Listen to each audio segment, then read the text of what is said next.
Bonjour à toutes et à tous. Merci de choisir l'émission Le Débat diffusée depuis la capitale iranienne Téhéran. Je vous demande de bien vouloir rester avec nous. Dans le débat d'aujourd'hui, nous parlons du discours du secrétaire général du mouvement de la résistance libanais. Un discours fort intéressant. Tout d'abord, il a présenté ses condoléances à l'occasion des récents attentats survenus dans la région. Il a dit que les États-Unis avaient pris une nouvelle décision qui consiste à raviver Daesh dans la région. Il a également parlé de la résistance islamique libanaise, bien sûr. Il a dit que depuis fort longtemps, Israël menaçait et passait à l'offensive, mais maintenant, ça consiste à seulement se protéger et se défendre face à la résistance libanaise. Donc, c'est à l'occasion du 17e anniversaire de la guerre des 33 jours qu'il a tenu ce discours que nous allons parler à l'aide des experts des questions internationales qui vont nous joindre tout à l'heure, juste après ce reportage. Reste avec nous, Geoffrey. Le secrétaire général du mouvement de résistance libanais Hezbollah, Sayed Hassan Nasrallah, a prononcé un discours important lundi 14 août à l'occasion du 17e anniversaire de la victoire de la résistance au cours de la guerre des 33 jours de l'été 2006 face au régime israélien. Sayed Hassan Nasrallah n'a pas manqué de présenter ses condoléances à l'occasion de la mort en martyr des victimes des attentats terroristes récemment survenus dans la région, y compris la récente attaque de Daesh en Syrie, le récent attentat suicide revendiqué par Daesh au Pakistan ou encore l'attaque terroriste menée dimanche 13 août par ce même groupe terroriste au mausolée de Shah Cheragh à Shiraz en Iran, compatissant aux douleurs des familles des victimes. D'après le secrétaire général du Hezbollah, il semble qu'il y ait une décision américaine de raviver Daesh dans plusieurs pays, se référant aux scènes de retour des personnes déplacées après la victoire de la résistance libanaise contre le régime sioniste en 2006. Nasrallah déclarait qu'en un tel jour, ces scènes traduisaient la fermeté du peuple libanais, son attachement à sa patrie et son choix de la résistance au-delà de tout sacrifice. Nous remercions le peuple, les résistants, les institutions militaires et sécuritaires pour leur soutien national et populaire et leur contribution à créer cette épopée légendaire pendant 33 jours, a-t-il déclaré. Haj Qassem, commandant martyr Soleimani, était à nos côtés au cours de cette guerre. Il n'a jamais cessé de nous soutenir. Je l'ai dit à plusieurs reprises ces dernières années, la victoire de la guerre des 33 jours a été la réalisation historique de la promesse divine. Vu l'ampleur de la conflictualité et la vaste appui accordé à Israël et à sa conspiration contre notre pays, il s'agissait véritablement d'une victoire historique dont l'impact se fera sentir pendant de longues années. D'après le secrétaire général du Hezbollah, la guerre de l'été 2006 et la victoire de la résistance dans cette guerre ont largement contribué à la création de l'équation de dissuasion en faveur de la résistance. Ce qui s'est produit l'année dernière concernant la démarcation des frontières maritimes avec l'entité israélienne était également un acquis de cette guerre, toujours selon le secrétaire général du Hezbollah libanais. Tous les exploits des dernières années ont été réalisés grâce à la victoire de la guerre de l'été 2006. La démarcation des frontières maritimes et le début de l'exploration de ressources gazières offshore n'auraient pas été possibles sans les résultats de la guerre de juillet 2006. Dans quelques jours, le navire d'exploration arrivera au bloc 9 dans les eaux territoriales du sud du Liban. Les Libanais pourront remettre leur espoir aux champs gaziers de Cana et autres, a-t-il expliqué. Ailleurs, dans son discours, Nasrallah a affirmé que la résistance a su impliquer le front intérieur israélien dans un état de conflictualité. Une fois la victoire remportée par la résistance lors de la guerre des 33 jours, l'ennemi israélien s'est vu obligé d'intégrer un quatrième facteur à sa stratégie de sécurité qui jusqu'alors reposait sur les trois éléments que sont la dissuasion, la menace et l'offensive. Et ce quatrième élément consiste à se défendre, se protéger, et c'est ce qui implique le front intérieur de l'ennemi, leur quête de système de défense antiaérienne trahit leur peur de la meilleure manière qui soit. Eh bien, voilà pour le reportage. Ce reportage résume à peu près le discours du secrétaire général du mouvement de la résistance libanais. À présent, j'ai le grand plaisir de vous présenter nos deux chers invités, en commençant par Maître André Chamy, juriste international et expert des questions internationales. Monsieur André Chamy, bonjour. Bonjour. Bonjour à votre équipe et à vos téléspectateurs, ainsi qu'à votre invité. C'est un plaisir de vous recevoir dans l'émission Le Débat, Maître André Chamy. Également, nous avons un autre invité. Il s'agit de Emad-Eddine Hamrouni, expert des questions internationales, qui a accepté notre invitation depuis Paris. Monsieur Hamrouni, bonjour. Bonjour à vous, à votre équipe, à notre cher invité, Maître Chamy, à tous les téléspectateurs. Voilà, ma première question va s'adresser à Maître Chamy.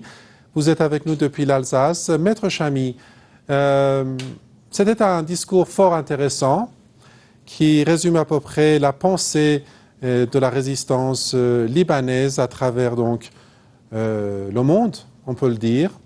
Il a beaucoup mis l'accent sur le fait que les États-Unis avaient pris une nouvelle décision qu'il s'agit de raviver Daesh dans la région. C'est pour ça, au début de son discours, il a présenté ses condoléances à l'occasion des récents attentats qui sont survenus dans la région. Maître Chamy.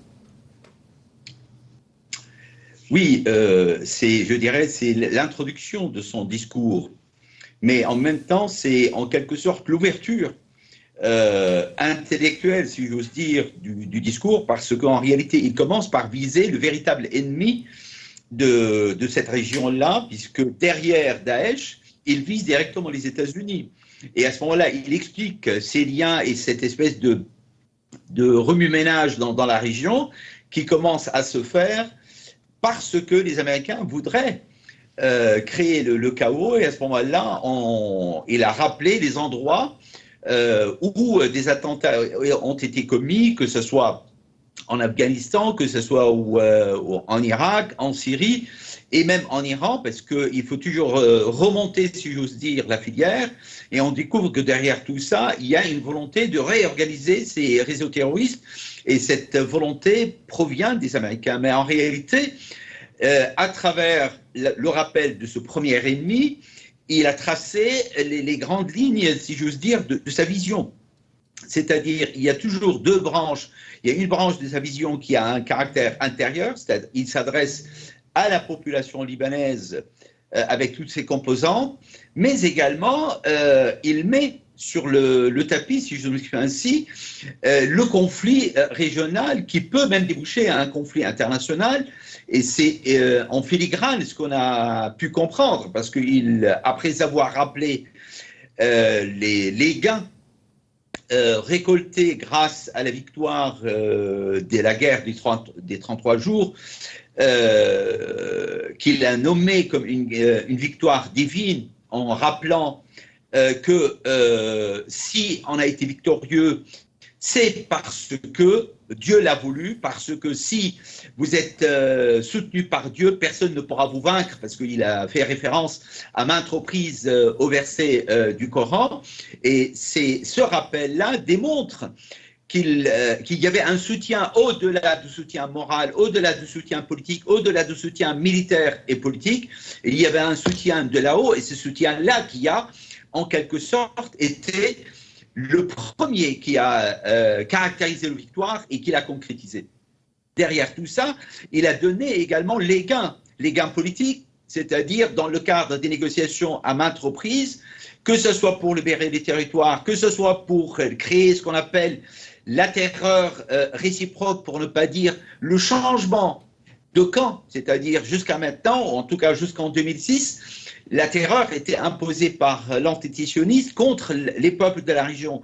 Et ben, ce point marquant a inversé l'équation, et à partir de cette date-là, la terreur a été plus ressentie du côté de l'antisioniste plutôt que du côté libanais, parce que, évidemment, le côté libanais était habitué à cette terreur-là, mais maintenant, les Israéliens devraient calculer 10 fois ou refaire leur calcul 10 fois avant de tirer la première balle en direction du Liban. Et c'est la raison pour laquelle, d'ailleurs, il a eu une remarque particulièrement intéressante en disant « Vos menaces, vous, militaires israéliens, contre les Libanais, en disant qu'on risquerait de transformer ou de faire revenir le Liban à l'âge de la pierre, eh bien, attention ». Parce Absolument. que cette menace, on l'a inversée, c'est-à-dire nous aussi, on est capable de vous transformer, vous, antisionistes, et vous remettre à l'âge de la pierre. Et là, ça vous coûtera beaucoup plus cher parce qu'il a énuméré les endroits qui pourraient être visés en disant, ben voilà, là où on peut frapper. Et à ce moment-là, évidemment, vous reviendriez à l'âge de pierre. Mais en même temps, il a démontré une chose importante, c'est que la dislocation du front intérieur va être le premier défaut, si j'ose dire, de l'antisioniste, c'est-à-dire avant qu'il y ait eu les véritables impacts d'une quelconque guerre ou de la guerre éventuelle qu'il considère comme acquise, si j'ose dire, c'est-à-dire tôt ou tard, elle viendra, et bien évidemment, le front intérieur risquera de s'effondrer. Et il a énuméré un certain nombre de défauts, pour ne pas dire de difficultés vécues par le front intérieur et qui feraient effondrer ce front et qui serait, je dirais, la première digue qui tomberait avant que la guerre en soi donnerait son impact. Et il a rappelé que même si vous deviez aller dans cette guerre-là, vous risquez de la commencer avec le Liban, mais vous risquez de la terminer avec une guerre régionale parce que c'est tout l'axe de la résistance qui risquerait de se sentir impliqué. Absolument. Merci pour cette introduction. À présent, j'aimerais connaître celle de Emad Eddin Hamrouni qui est avec nous depuis Paris. Alors, ce discours à l'occasion du 17e anniversaire de la victoire de la résistance face au régime sioniste, qui est connu sous le nom de la guerre des 33 jours. Depuis, Emad Eddin Hamrouni, la résistance libanaise a accumulé des victoires dans différents domaines face au régime sioniste. Qu'en dites-vous ? Bien sûr, bon, Maître Chami a tout dit, mais il faut aussi remarquer que le discours d'un chef militaire, d'un chef politique de l'axe de la résistance, dans un temps très précis, parce qu'on est dans un changement historique au niveau des rapports de force. C'est-à-dire le rapport de force régional, international, il est en train de changer. Et donc ce changement va créer, si vous voulez, quelques tremblements de terre dans le sens géopolitique et dans le sens de l'équilibrage militaire. Donc c'est un discours d'abord tactique militaire, c'est-à-dire il dit voilà, on est capable donc d'aller très loin dans toute confrontation directe militaire en tant que résistance libanaise, c'est-à-dire rien que le Hezbollah libanais, il est en train de dire j'ai les moyens, j'ai les forces nécessaires, je les ai. Donc, si vous pensez qu'on est faible, on n'est pas faible. Et donc, c'est un discours très tactique, d'abord, par rapport à l'ennemi israélien. Deuxièmement, c'est un discours d'ouverture politique à l'intérieur du monde arabe et à l'intérieur du Liban lui-même. Parce que la résistance, elle a besoin, si vous voulez, que le Liban soit dans une, comment dirais-je, une cohabitation politique au minimal. Et donc, la grande force de la région, c'est-à-dire le Hezbollah, qui est la force la plus importante avec l'armée syrienne sur place, dit que par rapport à ses partenaires politiques et même par rapport à ses adversaires politiques libanais, elle est tout à fait ouverte à trouver des solutions politiques pour garder le Liban uni. Donc, il présente la résistance libanaise comme une force pour tous les Libanais, sans différence ethnique ou religieuse ou politique. Deuxième chose importante aussi, il déclare, comme Maître Chami l'a bien précisé, que la décision divine, entre parenthèses, c'est elle qui était décisive il y a 17 ans dans l'affrontement entre l'entité sioniste et la résistance libanaise, et que pendant 33 jours, le changement, si vous voulez, dans la stratégie militaire au niveau de la résistance libanaise et au niveau de l'axe de la résistance, parce que lorsqu'il précise dans son discours la présence du général Qasem Soleimani, Qasem Soleimani n'était pas présent en tant que personne.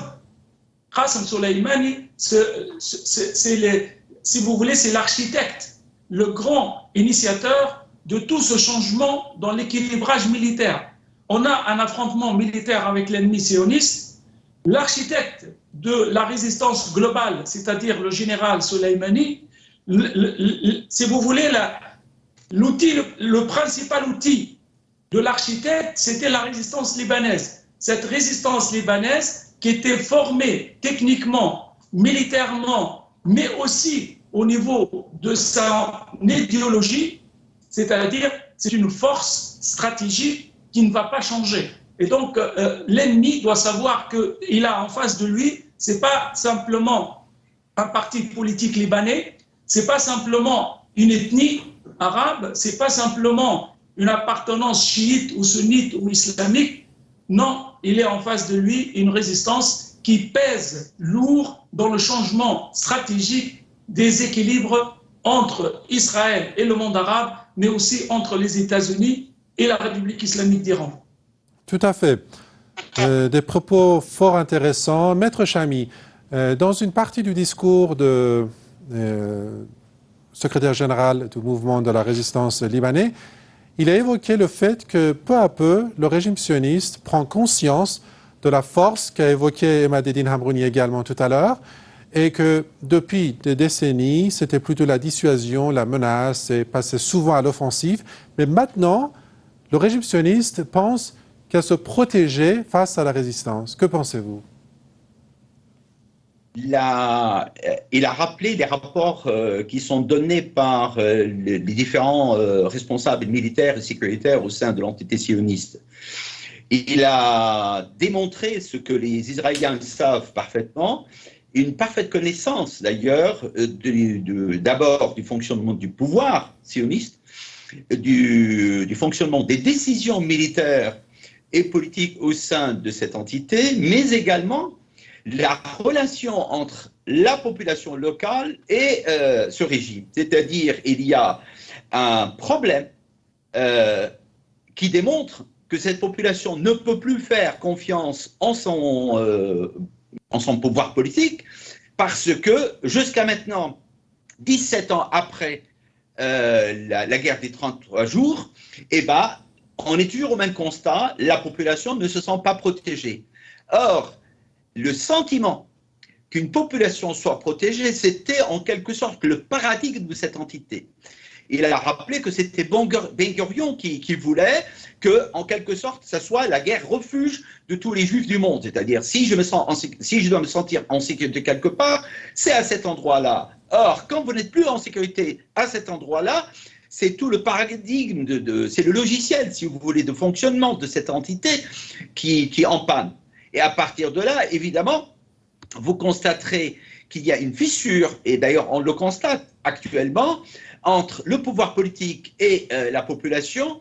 Et il dit également, il rappelle plutôt, que ce sentiment de scission va s'aggraver si la loi militaire nouvelle exclut du service militaire de manière claire, parce que c'est la demande d'une partie des Haridim, en tout cas l'essentielle partie des Haridim, c'est-à-dire qu'ils ne veulent pas être les soldats du Tsahal, et à partir de là, évidemment, comment voulez-vous qu'un État créé au nom d'une religion, or le religieux ne veut pas le servir? Comment vous allez expliquer ça aux laïcs, que si vous êtes là, c'est au nom d'une religion, sauf que la religion ne veut pas vous protéger en servant l'armée?